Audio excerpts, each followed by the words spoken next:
Tahun baru, harapan baru. Tahun baru harusnya bisa menjadi tonggak semangat untuk bisa menjalani hidup lebih baik lagi.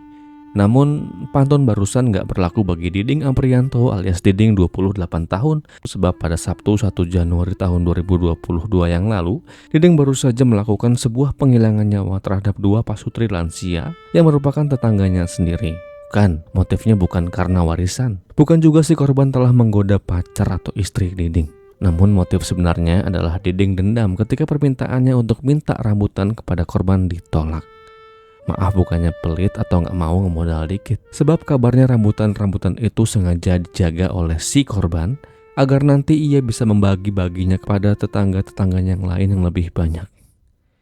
Dan lalu, apa yang sebetulnya terjadi dan bagaimana kisah ini selengkapnya? Jadi, begini. Di sebuah desa yang bernama Talang Tumbur, Kelurahan Talang Ubi Barat, Kabupaten Penukal Abab Lematang Ilir, Sumatera Selatan, hiduplah dengan aman dan nyaman serta damai seorang suami istri lanjut usia bernama Pak Marsidi 80 tahun dan Ibu Sumini 65 tahun. Tak hanya mereka berdua yang tinggal di rumah itu, satu orang cucunya juga tinggal bersama dengan Pak Marsidi dan Ibu Sumini, namanya Salman. Salman sengaja dititipkan oleh orang tuanya di rumah Pak Marsidi. Hal itu dikarenakan 1, 2, dan 3 lain hal. Walau renta dan jalan sudah tertatih, Pak Marsidi gak pernah lupa untuk saban pagi ia kenakan sandal jepitnya dan mulai berjalan kaki untuk menegur satu persatu tetangga-tetangganya. Ia ramah dan cukup dekat dengan siapapun di kampungnya. Beda hal dengan Ibu Sumini, walau usia tak muda lagi, jalannya masih lincah dan tenaganya masih banyak ia miliki untuk ia gunakan sebagai modal untuk mencari pundi-pundi rupiah. Ya, usia boleh senja, namun semangatnya sebagai pekerja penyandang getah karet bisa diadu oleh pekerja-pekerja lainnya yang berusia jauh lebih muda. Tiap pagi Ibu Sumini selalu memulai harinya dengan semangat. Ia bersiap, ia bawa kapaknya dan dengan bersepatu bot ia susuri jalan kebun karet yang lokasinya ada di belakang rumahnya di Talang Ubi. Tak maulah mereka hanya hidup dengan mengandalkan pemberian dari anak-anak mereka atau uluran tangan orang lain yang merasa iba. Selama hayat masih dikandung badan, pantang bagi mereka untuk berpangku tangan. Selain dipenuhi dengan hari-hari yang cukup membuat mereka sibuk, Pak Marsidi gak pernah lupa untuk melewatkan satu kegiatan yang biasa ia lakukan di rumahnya. Kegiatan itu adalah berkebun. Cukup banyak jenis tanaman buah yang tumbuh dengan subur di halaman rumahnya. Ada mangga, pisang, jambu, dan rambutan. Namun ada satu pohon yang ia jaga betul kala itu. Sebuah pohon yang ia rawat dari benih hingga pada saat itu di tahun 2021. Pohon rambutan yang sedang ia jaga panen besar. Semeringah tentu, sebab hasil kerasnya berbuah manis, semanis buah rambutan miliknya. Tapi Pak Marsidi nggak tahu bahwa buah rambutan itu adalah awal mula sebuah malapetaka dalam hidupnya. Tak jauh dari rumah pasangan lanjut usia ini, berdiri pula sebuah rumah yang dihuni oleh keluarga Pak Yusuf dan istri, yang salah satu anggota keluarganya bernama Diding Ampriyanto alias Diding. Diding adalah anak ketiga dari 5 bersaudara. Dari keempat saudaranya, hanya Diding yang dikabarkan belum menikah. Pak Marsidi dan Ibu Sumini kenal atau tahu muka dengan Diding, yang kadang kalau ia melintas di depan rumahnya, Diding biasanya berjalan cuek dan lempeng-lempeng aja. Diding pemuda asli daerah usia 28 tahun ini, di tahun 2021, ia bekerja sebagai buruh harian lepas. Kadang ia bantu orang tuanya berkebun karet, membantu membuat irigasi, memetik durian, dan lain sebagainya. Oh ya, satu lagi, dari sebuah sumber mengatakan bahwa Diding mengenyam pendidikan tak sampai lulus SD. Hal ini disebabkan kondisi atau minat belajar Diding yang dikatakan minim pada saat itu. Dari keterangan yang pernah disampaikan oleh seorang warga yang tinggal dekat dengan Diding di desanya, ia menggambarkan Diding sebagai pemuda yang cuek dan masa bodoh terhadap apa-apa saja yang ia temui di kampungnya. Koreksi bagian ini jika saya salah. Hubungan yang terbina di antara keluarga Pak Marsidi dengan Diding dikatakan tak ada masalah apapun. Semuanya berjalan baik, semuanya berjalan dengan normal-normal saja. Ya, semuanya lancar-lancar saja, setidaknya sampai hari Jumat 31 Desember tahun 2021. Seperti dari berbagai sumber yang berhasil saya himpun, dikatakan bahwa di hari itu atau hari yang bertepatan dengan detik-detik pergantian tahun, Diding terlihat berjalan seorang diri melewati rumah Pak Marsidi di Talang Ubi. Matanya yang jeli dengan refleks ia arahkan ke sebuah pohon rambutan milik Pak Marsidi yang pada saat itu dipenuhi dengan buahnya yang merah menggoda. Dengan tenang ia masuki pekarangan rumah Pak Marsidi dan ia dekati pohon rambutan itu dengan maksud Diding ingin mengambil buah rambutan itu. Namun tak lama setelah Diding berdiri sambil memantau buah rambutan yang hendak ia ambil, muncullah Pak Marsidi dari dalam rumah. Dengan berjalan tertatih, ia hampiri Diding dan ia katakan, "Ada apa ya, Ding?" Diding yang terkejut mendengar sapaan Pak Marsidi yang membuatnya kaget kala itu, kemudian menjelaskan kepada Pak Marsidi bahwa ia bermaksud ingin meminta buah rambutannya. Namun yang selanjutnya terjadi adalah ya tepat. Pak Marsidi menolak permintaan Diding untuk mengambil buah rambutannya. Bukan tanpa alasan, larangan itu muncul dari si empunya pohon. Sebab rambutan-rambutan itu memang sengaja ia jaga agar semakin matang, dan nanti jika udah siap, panennya akan diberikan kepada orang-orang yang ada di sekitar rumahnya di Talang Ubi. Mendapati penolakan itu lantas membuat Diding sakit hati. Ia pikir hanya rambutan saja, kenapa Pak Marsidi menolaknya untuk memberikannya. Alih-alih segera pergi meninggalkan rumah Pak Marsidi dengan segera, kala itu Diding lalu pergi ke rumah Pak Asmadi yang lokasinya berada di samping rumah Pak Marsidi. Dengan wajah masam Diding menghampiri Pak Marsidi, lalu dengan nada emosi sambil berbisik ia katakan, "Alamak, pelitnya Pak De, cuma minta rambutan aja nggak dikasih. Katanya aku aja belum makan. Biar nanti aku curi semua rambutannya." Pak Asmadi yang menerima keluh kesah Diding di sore itu hanya tersenyum sambil memberikan nasihat agar bersabar dikarenakan rambutan milik Pak Marsidi matangnya nggak rata, hanya sebagian saja yang sudah merah. Tak lama berada di rumah Pak Asmadi, pergilah Diding dengan sebelumnya ia minta satu batang rokok kepada Pak Asmadi. Dan dari rasa sakit yang hanya dikarenakan tak boleh petik rambutan itulah yang kemudian membuat Diding akhirnya memutuskan untuk melakukan penghilangan nyawa terhadap Pak Marsidi. Semuanya bermula di tanggal 1 Januari tahun 2022. Jadi begini kronologinya. Di hari Sabtu itu Diding dengan menyimpan dendam kepada Pak Marsidi mulai keluar dari rumahnya jam 3 sore. Pada saat itu Diding tidak serta-merta langsung begitu saja pergi ke rumah orang yang menjadi incarannya. Alih-alih ia pergi ke lapangan bola voli yang ada tak jauh dari rumahnya. Diding suka main bola voli dan dia dikatakan cukup jago. Namun dikarenakan lapangan itu nggak ada orang yang bermain voli, Diding lalu arahkan langkah kakinya menuju kebun durian yang ada di belakang rumah Pak Marsidi. Maksudnya, ia mau sambil memantau situasi rumahnya. Setelah selesai memantau lingkungan rumahnya, Diding kembali ke rumahnya jam 5 sore. Lalu di jam 7 malam selepas ia tunaikan ibadah sholat maghribnya, kembali menuju kebun durian di belakang rumah Pak Marsidi. Tujuannya masih sama, yaitu memantau situasi dan kondisi. Di kebun durian itu Diding menunggu waktu yang pas sambil ia duduk di sebuah balai atau pondok yang biasa digunakan bagi si pemilik kebun untuk menjaga kebun duriannya.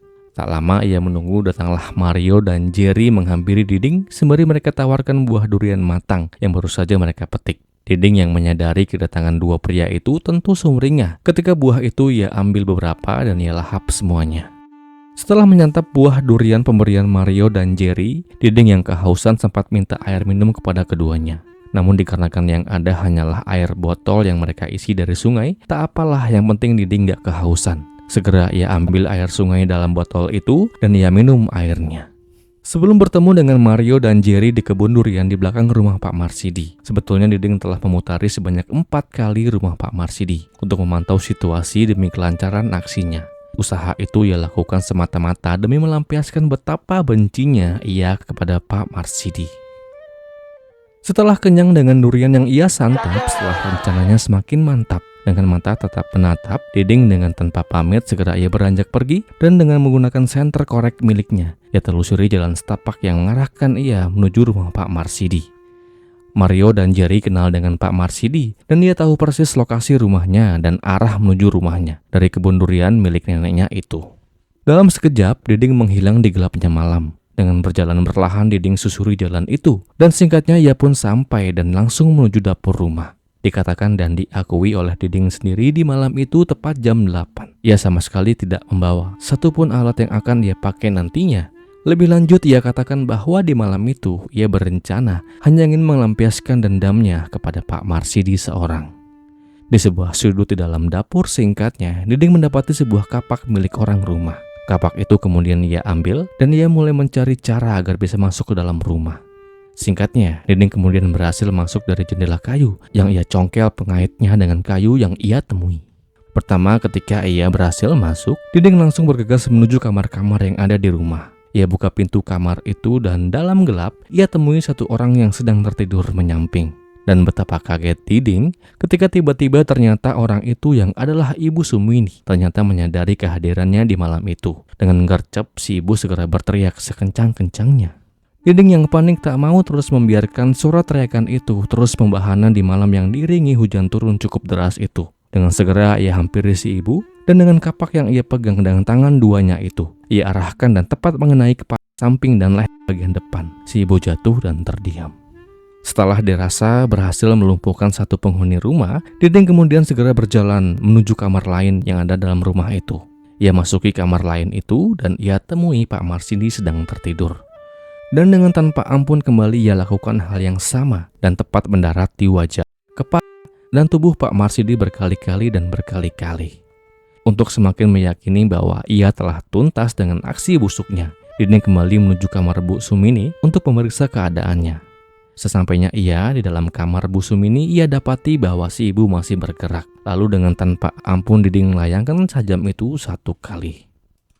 Setelah yakin dan mantap tubuh keduanya Diding seret dan ia tumpuk di ruangan tengah. Lalu ia tutupi dua tubuh lansia itu dengan kain horden dan kasur tipis milik Ibu Sumini. Demikian setelah tuntas dengan rasa benci yang berhasil ia tuntaskan di malam itu, Diding mulai membuat sebuah rekayasa. Ia membuat alibi seolah-olah kejahatannya itu bermotif perampokan. Pertama-tama ia menuju lemari ibu. Ia hamburkan semua pakaiannya. Setelah itu ia bungkus perkakas yang ada di dalam rumah korban, seperti satu TV dan 3 buah alat pemotong kayu. Semua barang itu ia bungkus dengan kain dan ia taruh di dapur belakang.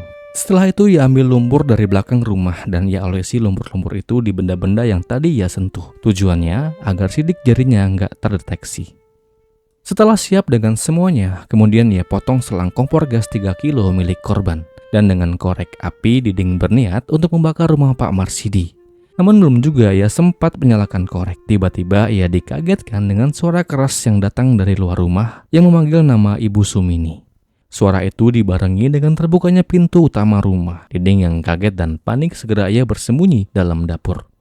Ya, di malam itu Salman, cucu korban, baru aja pulang dan mau mengambil pakaian yang rencananya baju itu akan ia pakai sebagai baju pengganti. Dikarenakan Salman di malam itu akan menginap di kebun durian milik temannya. Salman ketika datang ke rumah neneknya tak menyadari bahwa di malam itu baru aja terjadi sebuah penghilangan. Tentu saja ia tak menyadarinya sebab pada saat ia datang ke rumahnya, rumah dalam keadaan sangat gelap dan Salman pada saat itu langsung ambil bajunya lalu segera pergi tanpa berpamit dulu kepada kedua kakek dan neneknya. Sementara itu Diding yang kadung panik dan sempat ngumpet di dapur. Tak mau berlama setelah Salman masuk ke dalam rumah, Diding kemudian pergi melarikan diri sejauh-jauhnya. Atas peristiwa ini saya ucapkan duka yang mendalam. Terbongkarnya kasus yang membuat gempar warga Talang Ubi Barat ini diawali dengan ditemukannya 2 tubuh lansia, Ibu Sumini dan Pak Marsidi oleh Alam Syah, orang tua Salman dan atau anak dari korban. Di pagi itu tanggal 2 Januari Alam Syah datang ke rumah orang tuanya dalam rangka mengantarkan durian kesukaan Ibu Sumini. Alam Syah yang kaget saat melihat tumpukan tubuh orang tuanya itu segera berlari menuju rumah Pak RT. Untuk melaporkan kejadian yang baru aja ia lihat. Dari Pak RT, laporan kemudian berlanjut kepada pihak yang berwajib. Polisi yang datang segera melakukan evakuasi korban dan olah TKP di tengah riuhnya warga yang berkumpul di halaman rumah korban. Begini suasananya. Para saksi juga diperiksa untuk mengetahui dugaan siapa dalang di balik kasus mengerikan ini. Dalam keterangannya, Pak Asmadi, tetangga sebelah Pak Marsidi, mengatakan bahwa 1 hari sebelum ditemukan tak bernyawa, ia katakan bahwa Diding sempat datang ke rumahnya sambil marah-marah lantaran tak dikasih rambutan. Dan kasus ini mulai terang benderang ketika Maria dan Jerry juga memberikan kesaksian di malam sebelum kejadian. Ia sempat bertemu dengan Diding di kebun durian di belakang rumah korban. Dan puncak segala investigasi dalam kasus ini adalah ketika polisi mendapatkan telepon dari seorang yang mengaku bernama Irawan. Di tanggal 4 Januari 2022 jam 8, ia katakan bahwa ia baru saja bertemu dengan seseorang di sebuah masjid. Dan pada saat itu orang tersebut ada di atas mobil pickup miliknya menuju Sekayu. Orang itu sempat mengatakan bahwa ia baru saja menghilangkan nyawa orang lain. Dan setelah Pak Irawan melihat tayangan di medsos terkait kasus yang baru aja terjadi itu, ia pun berinisiatif untuk melaporkan adanya orang aneh yang ia curigai sebagai pelaku yang pada saat itu ada di atas mobil pickup miliknya. Tak mau berlama, singkatnya, Diding kemudian berhasil diamankan dalam pelariannya menuju Sekayu. Kemudian ia pun ditetapkan menjadi tersangka dan dijerat dengan pasal penghilangan nyawa secara berencana. Dan di dalam persidangan yang kemudian digelar di Pengadilan Negeri Muara Enim, melalui majelis hakimnya, kemudian menjatuhkan hukuman kepada Diding Aprianto bin Yusuf dengan hukuman seumur hidup. Demikianlah kisah ini. Semoga akan selalu ada pelajaran yang kita bisa ambil dari kisah ini. Dan kisah ini pun berakhir